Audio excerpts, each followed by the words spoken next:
The Sainted Queens by Unknown. Saint Clotildus, Queen of the Franks, Chapter 1. The cradle of the German tribe, celebrated in history as the Franks or the Freeman, lay to the east of the Rhine, in the country bounded by the Main and the Weser, and now divided into Nassau, Hesse, Kassel, Westphalia, and part of Hanover. 2 centuries and a half after Christ, they are found making frequent excursions across the Rhine, partly in search of plunder, partly of adventure. The Roman governors of Gaul had enough to do to keep them at bay, and were often glad to bargain for their services as an advanced guard along the Rhine, to oppose the savage tribes lying to the eastward, the Vandals, the Goths, and the Huns. These hordes at length grew irrepressible, and the Franks were gradually pushed westwards before them. The last part of Gaul that remained in possession of the Romans lay to the north of the river Loire, between the Rhine and the German Ocean. To the south of the Loire, the rising kingdom of Burgundy occupied the eastern part, and the Gothic tribes the western and southern parts of modern France and the Mediterranean shore. The German tribe of the Franks by degrees overran the whole of the country between the Rhine and the Atlantic, and gave the name of France to the ancient Gallia of the Romans. As a race, however, they seem to have been chiefly confined to the modern countries of Holland and Belgium, and that part of France lying to the north of the Loire. Their other possessions, to the south of that river, partook more of the nature of a military occupation. As a race, they never fully absorbed into their own the incongruous tribes which were forced to yield to their arms. The transition of the Franks from a predatory tribe into a rising nation must be assigned to the period of Clovis I, the founder of what is called the Merovingian race of kings, from their military eminence towards the close of the 5th century, 486. On the death of his father at Tournai, then the chief seat of the tribe, Clovis found himself at their head, and although still very young, he soon made the name of the Franks terrible to his neighbors. His first great success was at Soissons, where he dealt a fatal blow to the declining power of the Romans beyond the Alps, and compelled Syagrius, the governor of Gaul, to take refuge at Toulouse with Alaric, chief of the Visigoths. Flushed with success, Clovis sent an imperative command to Alaric to deliver up the fugitive, a command which the barbarian felt it most prudent to obey. Syagrius was sent back a prisoner, and after a while was secretly put to death by the terrible Frank. From Soissons Clovis fought his way to the Seine, and thence as far as the Loire. Idolater as he was, he had policy enough to make him respect the Christian institutions which he found in his way, and from his experience of the difficulty of repressing the rapacious habits of his followers, he generally contrived to avoid the large towns on his route, where the property of the Christian Church was chiefly accumulated. In this way he refrained from entering the town of Reims, at that time the residence of Saint Remy. Some of the Frank soldiers, however, not so scrupulous, managed to pillage the church, and among their booty to carry off a vase of exquisite workmanship. The bishop sent a deputation of his clergy to Clovis to request the restoration of this treasure. The chief received them with courtesy, invited them to follow him to Soissons, where the booty was collected, and compelled the thief to restore what he had taken. An attack of the Thuringians, a German tribe to the eastward of the Weser, on the Frank possessions beyond the Rhine, next occupied the military talent of Clovis. As before with the Romans, he again drove everything before him, and made his name feared from the Weser to the Pyrenees. It now became part of the policy of Clovis to ally himself by marriage with a princess of some Gallic family. He had already established a friendly understanding with the little court of Burgundy, as a mutual protection against their common enemy and neighbor, the formidable Alaric. The emissaries of Clovis to this court had returned to him, full of the praises of the Princess Clotildus or Clotildus, a niece of Gondebaud, the reigning king. Her father Chilperic, her mother and all of her brothers but one had been dispatched by Gondebaud to clear his own way to the throne. He had hitherto spared the lives of his two nieces, thinking them too young to be dangerous to him. Clotildis lived at her uncle's seat, her sister Crona was in a convent.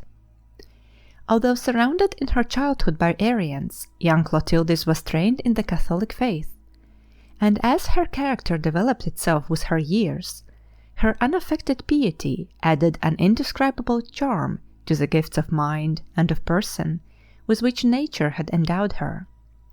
The terrible tragedy of her childhood had early taught her the vanity of rank, especially during a period of lawlessness, like the age in which she lived. The reputation of the handsome Princess of Burgundy for sweetness, for innocence, and for wit made her an object of interest to neighboring courts. Clovis, hearing of her attractive qualities, sent another embassy to solicit the hand of the Princess Clotildis from her uncle. The guilty conscience of Gondebaud suggested to him the risk that might attend the marriage of his niece with the King of the Franks. What if her husband should also espouse her quarrel, and vindicate her father's wrongs and her own with his terrible sword? On the other hand, the guilty man felt the danger of irritating so redoubtable a warrior as Clovis by a refusal, to be almost equal to the danger of acceding to his request. Gondebaud therefore temporized. He affected willingness to accept the Frank as a suitor for his niece, but raised a difficulty against the marriage of a Christian princess with an idolater. The representative of Clovis, who had by this time secured the consent of Clotildis herself, made light of this objection, and the king, reduced to his last shift, pretended to resent the acceptance which his niece had accorded to the proposal without his concurrence. The young princess behaved with much spirit on the occasion. She longed for deliverance from the tyranny of her wicked uncle, and therefore bade the Frank ambassador urge his suit with all the energy possible, so as to anticipate the return of a courtier of her uncle's from Constantinople, who had been his accomplice in her father's murder, and who would certainly put a stop to her marriage. Gondebaud gave way at last, through fear, and the marriage having been celebrated by proxy, the young princess set out from Chalons-on-the-Saône in the covered cart drawn by oxen. This slow mode of travelling did not suit the anxious haste of Clotildis to get safely out of her uncle's power. She prevailed on the ambassador of her husband, who attended her, to finish the journey on horseback, and leave the cart to follow by easy stages. If she could only feel herself fairly out of Burgundy, all would be well. Her deliverance was not effected a moment too soon. The wicked counsellor of Gondebaud had meanwhile returned from his mission to the east, and had persuaded the king to annul the marriage and recall his niece. Mounted soldiers followed on her track and seized the empty cart, but by that time Clotildis was safe across the border of Burgundy, and soon reached Soissons, where Clovis welcomed her. An hour or two, earlier or later, a mile or two, faster or slower, on so trifling a preponderance of the balance, is Providence often pleased to make the most momentous consequences depend. Chapter 2. It was a bold venture, after all, which the young fugitive had made, to become the wife of a heathen, yet she had no doubt heard enough of his respectful deference for such men as Saint Remy to make her hope the best for the effect of her influence on him. Besides, she was not by any means a solitary Christian at her husband's court. All of his Gallic subjects, that is, the natives of the country which the Franks then occupied, were Christians, although the leaven of Arianism had to a certain extent impaired the integrity of the faith of many among them. The arrival of a Catholic queen at Soissons was an event of the brightest augury for them. They indulged in the fondest hopes that the honest heart of their heathen king would submit to the influence of Christianity, as he saw its spirit so engagingly represented in his incomparable queen. Their hopes were realized in the end, but neither at the time nor in the way that those good souls had anticipated. Clotildis sustained her difficult part with excellent tact and prudence. She made good use of opportunities, when they offered, for talking quietly to her husband about religion, without offensively obtruding it on his notice. The first evidence of her growing influence was the permission which he gave her to have their eldest child, Ingomer, baptized. Her trust in Providence must have been sorely tried when God took her infant to himself within a week of his baptism, and when in addition to her own natural sorrow, she had to bear the reproaches of her husband as the occasion of her child's death by subjecting it to what he considered a superstitious rite. The broken-hearted mother could only reply by declaring her thankfulness to God for having called the child of hers to his kingdom. By the time that her second child, Clodomir, was born, Clotildis had regained sufficient influence to have him also carried to the baptismal font. Within a day or two after, he too sickened like his brother, and Clovis, confirmed in his idea of baptism as a baneful act of magic, could only exclaim, in the bitterness of his disappointment, "Of course he must die like his brother, since you have had him baptized." It was a moment of trial for our holy queen, hardly inferior in heaviness to that which demanded from Abraham the sacrifice of his only son. Not only the life of her child, but the chance, so to speak, of her husband's conversion was trembling in the balance. Yet she could do what alone remained for her to do. She asked from God the life of her infant as much for its father's sake as for its own, which indeed was not small to her. Providence was satisfied with the ordeal of suspense endured by the queen. The moment of danger passed safely, and Clodomir lived to be a man. The founder of a race of kings was not disposed, in the pride of his first success, to receive the grace of conversion. It was necessary that he should be taught the uncertain value of human glory before he could humble himself to accept of a religious system which must for some time previously have recommended itself to his understanding.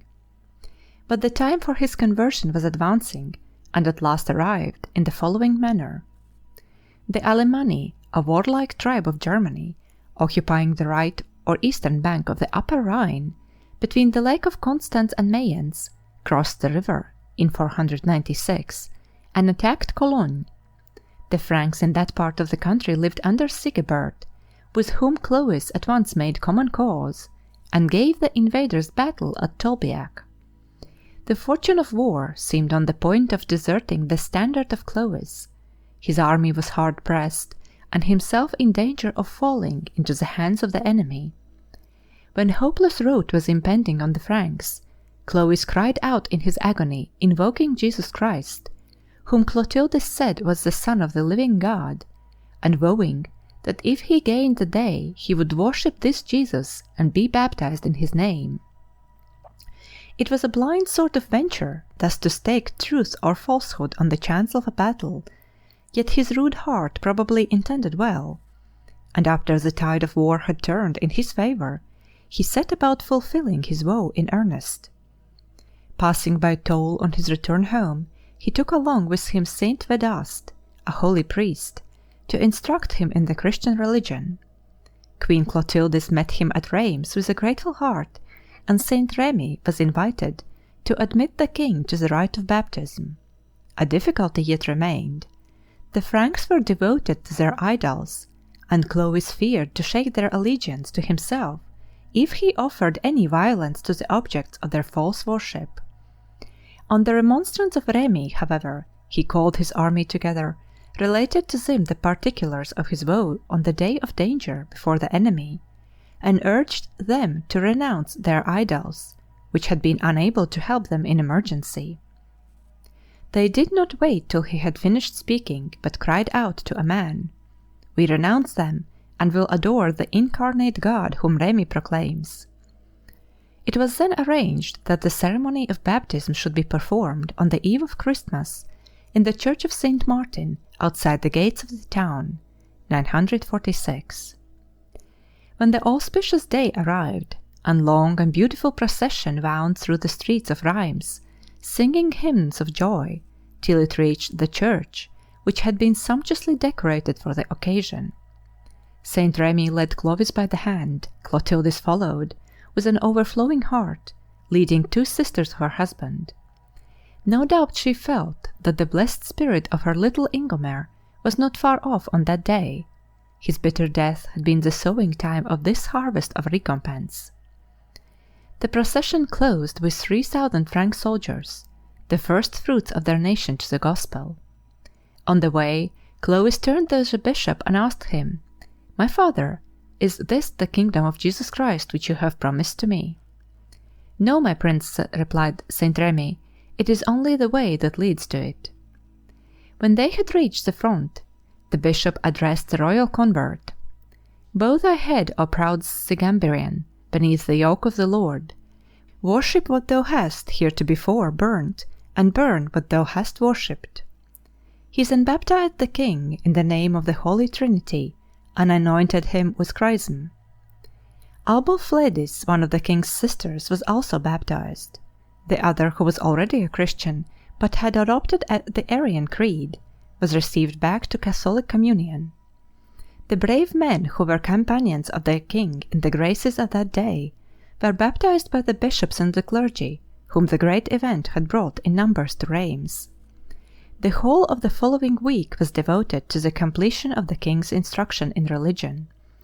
It is reported that while Remy was reading to him the Passion of our Lord, the soldier's nature broke forth in this exclamation, "If I had only been there with my Franks to avenge him!" Chapter 3. The conversion of Clovis and of his companions gave sincere joy throughout the Christian world. The Pope wrote to congratulate him on the great event. The share which Saint Remy had in it procured for him the title of the Apostle of the Franks, as Saint Martin, a century earlier, was called the Apostle of the Gallic nation. In fact, at that period, Clovis was the only Catholic sovereign in existence. The emperor was Eutychian, the kings of the Vandals in Africa, of the Visigoths in Spain and Aquitaine, of the Ostrogoths in Italy, and of the people of Burgundy were all Arians. The conversion of the Franks happening about a century earlier than the arrival of St. Augustine among the Anglo-Saxons of England, the king of the French nation used to call himself the eldest son of the Church. With the zeal of the neophyte, Clovis made strong and successful appeals to the body of the French nation to imitate his example and abandon their idols. Before long, he had the pleasure of witnessing the conversion of nearly the whole of his people. Those of them who still remained unchanged retired into Belgium under a prince of the Franks who resided near Cambrai, and indeed part of the Belgian population remained pagan till the time of Saint Bernard. Clovis also became an apt scholar of his holy wife in works of Christian charity, in building and endowing churches, in relieving the poor, and in maintaining widows and orphans. When he had occasion to move his army in the neighborhood of churches or monasteries, he was more than ever strict in enforcing their immunity from plunder. It must be confessed, however, with the most impartial historians, that the love of dominion and of conquest was little changed in the Frank king by his conversion. Only when acts of injustice were successfully achieved, of which the pagan would have thought no more, the Christian king set about making reparations for them by munificent gifts to religion. He made the profession of Arianism, maintained by Alaric, an apology for attacking the kingdom of the Visigoths, in reality, however, burning with desire to plunder it for his own benefit. He defeated and killed Alaric in a pitched battle near Poitiers, and seized his treasury at Toulouse, and but for the threatening attitude of Theodoric, king of the Ostrogoths, the royal treasury of Carcassonne would have shared the same fate. By way of compensation, Clovis made rich presents to the church of St. Hilary at Poitiers, and of Saint Martin at Tours, and, on his return home, he fulfilled a vow which he had made before leaving it, to commence the erection of a church over the tomb of Saint Genevieve at Paris, in honor of Saint Peter and Paul, an edifice to which Clotildus put a finishing hand. About the same time the Roman Emperor Anastasius paid the Frank king the high compliment of sending him the purple robe which distinguished a patrician or a high nobleman of the empire. He assumed the badge of his new dignity at the tomb of Saint Martin outside the gate of Tours, and thence rode in state to the cathedral, wearing a circlet of gold on his head and scattering largesse to the people as he went along. The close of his reign was dishonored by the treacherous murder of several princes of his family in Austrasia, whom he desired to put out of the way, that the sovereignty might without fail descend to his own sons. His inordinate ambition satisfied, he had leisure to repent of what he had done and to make such reparation as he could for his crimes. The last year of his life, a numerous council of bishops assembled at Orleans, consisting of 5 metropolitans or archbishops and 27 suffragans. The king cooperated with them in securing the stability of the rising French Church. He died the same year, 511, at Paris, and was interred in his new church, which afterwards became celebrated under the name of the Virgin Saint Genevieve. 3 sons of Clovis and of Saint Clotildus survived their father, together with a 4th son of Clovis born before his marriage with Clotildus. They divided the kingdom among them, the towns of Metz, Soissons, Paris, and Orleans being their respective capitals. For some years they lived in peace. The Queen Dowager spent a great part of her time at Tours, devoted to good works and the daily worship of God, in the church of Saint Martin. By and by, however, the French kings were again involved in war with their neighbors. Clodomir the eldest fell in an engagement with the King of Burgundy, leaving 3 young sons, whose rights to their father's share of the kingdom obtained no respect from their uncles. The unhappy children were educated by their grandmother, Clotildus, who also removed to Paris, that she might more readily promote their interests, and prevail on their uncles to do them justice. The saint's surviving sons, jealous of the interest that she took in the young princes, and fearing that her influence might oblige restitution of their patrimony, obtained possession of their persons by stratagem, and put 2 of them to death.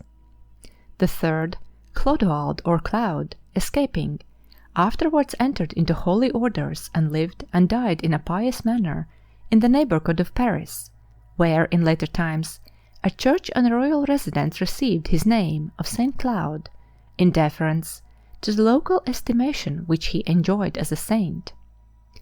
The disconsolate queen recovered the bodies of her grandchildren, and gave them a royal funeral in the new church of Saint Genevieve at Paris.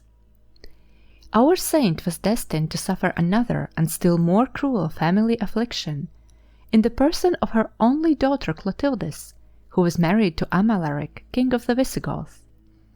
The young princess was a sincere Catholic, while her husband had the misfortune to be an Arian. This marriage of policy turned out a very miserable one. Amalaric insisted on his wife conforming to his religion. She refused, and had to submit, in consequence, to the most savage treatment from the king, and even to the lowest indignities from her people, as she went to public worship in her own church. She at length appealed to her brother Childebert, king of Paris, and as a token sent him a handkerchief dyed with her blood. The prince did not hesitate a moment. He entered Narbonne, the Visigoth capital, with an armed force, seized the treasury, and killed Amalaric as he tried to escape. This act of summary justice accomplished, he set out in triumph for Paris, taking his unhappy sister along with him, but she expired on the road, of the severe injuries she had received. Thus, on the whole, the life of our saint in that lawless time had been a painful one. The massacre of her own family when she was a child, the death of her husband, the murder of her grandsons, and now the premature death of her only daughter had nearly filled her cup of bitterness to the brim. But from this point the closing years of her pilgrimage on earth were passed in comparative repose. She spent much of her time at Tours, in penitential observances and in continual prayer.